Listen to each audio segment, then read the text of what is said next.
CPIM-ൻ്റെ സംസ്ഥാന committee office AKG centre April മാസം 23-ാം തീയതി സഖാവ് പിണറായി വിജയൻ കേരളത്തിൻ്റെ ബഹുമാന്യനായ മുഖ്യമന്ത്രിയും CPIM-ൻ്റെ പോളിറ്റ് ബ്യൂറോ അംഗവും ഉദ്ഘാടനം ചെയ്യുമെന്ന് ഇന്നലെ വാർത്താ സമ്മേളനത്തിൽ ഞാൻ പറയുകയുണ്ടായി. അതിനെ അധികരിച്ചുകൊണ്ട് ഇന്നൊരു പത്രത്തിൽ വന്ന വാർത്ത നല്ല ദിവസമാണ് എന്ന്. എങ്ങനെയാണ് ഒരു വാർത്ത നെഗറ്റീവായിട്ട് അവതരിപ്പിക്കുക എന്നുള്ളതിൻ്റെ ഏറ്റവും പ്രധാനപ്പെട്ട ഒരു ഉദാഹരണമാണ്.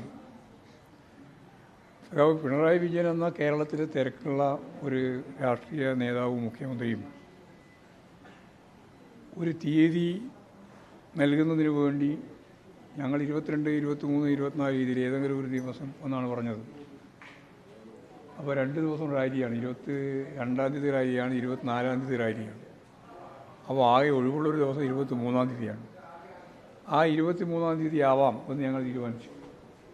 അതിനെ വേറൊരു തരത്തിൽ അവതരിപ്പിച്ച് യഥാർത്ഥത്തിൽ ഒരു നെഗറ്റീവ് വാർത്ത ഉൽപ്പാദിപ്പിക്കുകയാണ് ചെയ്തിട്ടുള്ളത്. ആ പത്രം ഒരു തെറ്റായ പ്രവണതയാണ്. നെഗറ്റീവായ കാര്യം നിരന്തരമായിട്ട് ആവർത്തിക്കുക എന്നുള്ളതാണ് ഇവരുടെ എല്ലാം കമ്മ്യൂണിസ്റ്റ് വിരുദ്ധതയുടെ ഭാഗമായിട്ട് കാണാൻ കഴിയുന്ന ഒരു ചിത്രം. അതാണ് അത് സംബന്ധിച്ച് പ്രതികരിക്കാനുള്ളത്.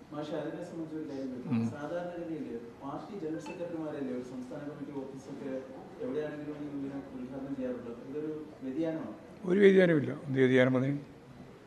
ഇന്ന് കേരളത്തിലെയും ഇന്ത്യയിലെയും ഏറ്റവും സീനിയറായ പാർട്ടി നേതാവാണ് സഖാവ് പിണറായി. ഞാൻ പറഞ്ഞ മനസ്സിലായില്ലേ? കേരളത്തിലെയും ഇന്ത്യയിലെയും ഏറ്റവും സീനിയറായ പാർട്ടി നേതാവാണ് കേരളത്തിൻ്റെ മുഖ്യമന്ത്രിയും PB അംഗവുമായ സഖാവ് പിണറായി വിജയൻ. അതാ ഞാൻ പറഞ്ഞത്, മനസ്സിലായില്ലേ നിങ്ങൾക്ക്? അത്ര ആ പറഞ്ഞിരുന്നാൽ മതി. അതിനേക്കാളും സീനിയറായിട്ടുള്ളതും അതിനേക്കാളും പ്രധാനപ്പെട്ടതുമായ ഒരു നേതാവിനെ സംബന്ധിച്ച് ഇപ്പം പറയാൻ സാധിക്കില്ല.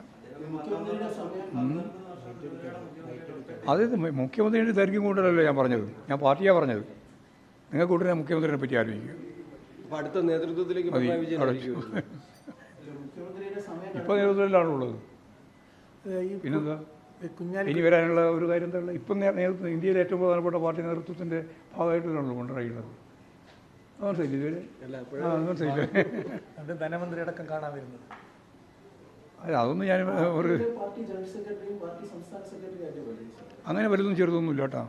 നിങ്ങൾക്കിതിനെപ്പറ്റി അറിയില്ല, മാതൃഭൂമിയല്ലേ? പഠിക്കണം ആദ്യം.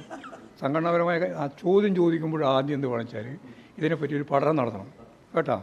അല്ലാതെ ഇടക്കിങ്ങനെ വന്ന് എന്തെങ്കിലും തോന്നുന്ന പോലെ ഒന്നും ചോദിച്ചാൽ പോരാ.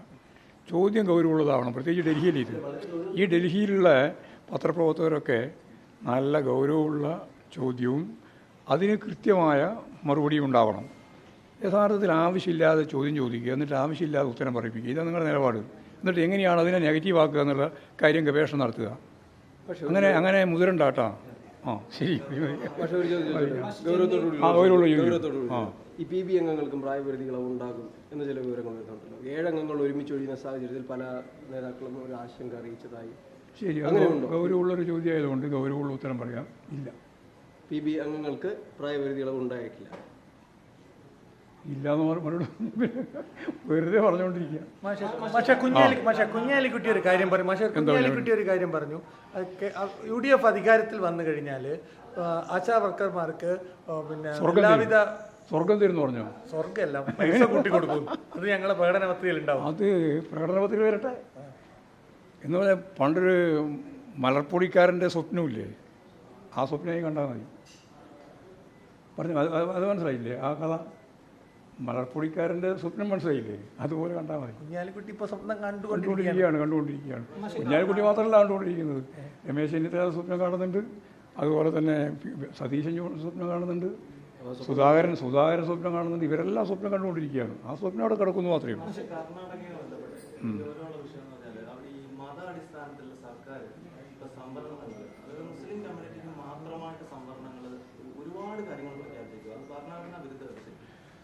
സംവരണം എന്ന് പറയുന്നത് ഭരണഘടനാപരമായിട്ട് തന്നെ ഉള്ളതാണ്.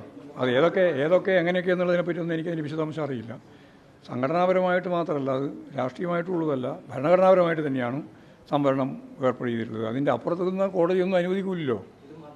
അതാ ഞാൻ പറഞ്ഞത്, മതപരമായ സംവരണം ഉൾപ്പെടെയുള്ള ഓരോ കാര്യങ്ങളെ സംബന്ധിച്ചുള്ള കാര്യം ഭരണഘടനാപരമായതുകൊണ്ട് അങ്ങനെ അല്ലാതെ വന്നാൽ ഒരു കോടതി അത് അനുവദിച്ചു കൊടുക്കില്ല. അതെങ്ങനെയാണെന്ന് എനിക്കറിയില്ല. അതിനെ സംബന്ധിച്ച്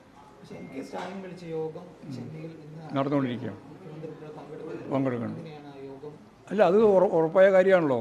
അതായത് പാർലമെൻറ്റ് സംവിധാനത്തിൻ്റെ ഭാഗമായിട്ട് സെൻസസ് അനുസരിച്ച് പാർലമെൻ്ററി സംവിധാനത്തിൻ്റെ ഒപ്പം തന്നെയുള്ള ഒന്നാണ് അതിൻ്റെ നവീകരണം, അതുപോലെ തന്നെ പുതുക്കലൊക്കെ.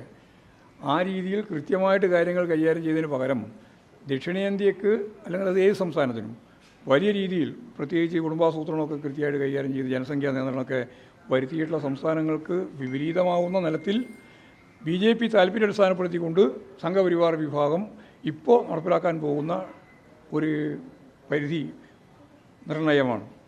പാർലമെൻറ്റ് നിയോജക മണ്ഡലങ്ങളുടെ പരിധി നിർണ്ണയിക്കുന്ന കാര്യത്തെ സംബന്ധിച്ചുള്ള ചർച്ചയാണ് നടക്കാൻ പോകുന്നത്. അതിൽ ശരിയായ നിലപാട് സ്വീകരിച്ച് പോകേണ്ടതുണ്ട്. ആശങ്കയുണ്ട് ഇന്ത്യയിലെ ജനങ്ങൾക്ക് എന്നുള്ളതും അതിനടിസ്ഥാനപ്പെടുത്തിയിട്ട് ദക്ഷിണേന്ത്യ പ്രത്യേകിച്ച് ഇന്ത്യ ആകെ തന്നെയും അതിൻ്റെ ഭാഗമായിട്ടുള്ളൊരു യോഗമാണ് വിളിച്ചു ചേർത്തുള്ളത്. ആ യോഗത്തിൽ മുഖ്യമന്ത്രി പങ്കെടുക്കുന്നുണ്ട്. ഞങ്ങളൊക്കെ ക്ഷണിച്ചിരുന്നു. ഞങ്ങൾക്ക് പോകാൻ ഇവിടെ CC ഉള്ളതുകൊണ്ടാണ് പോകാൻ സാധിക്കാതിരുന്നത്.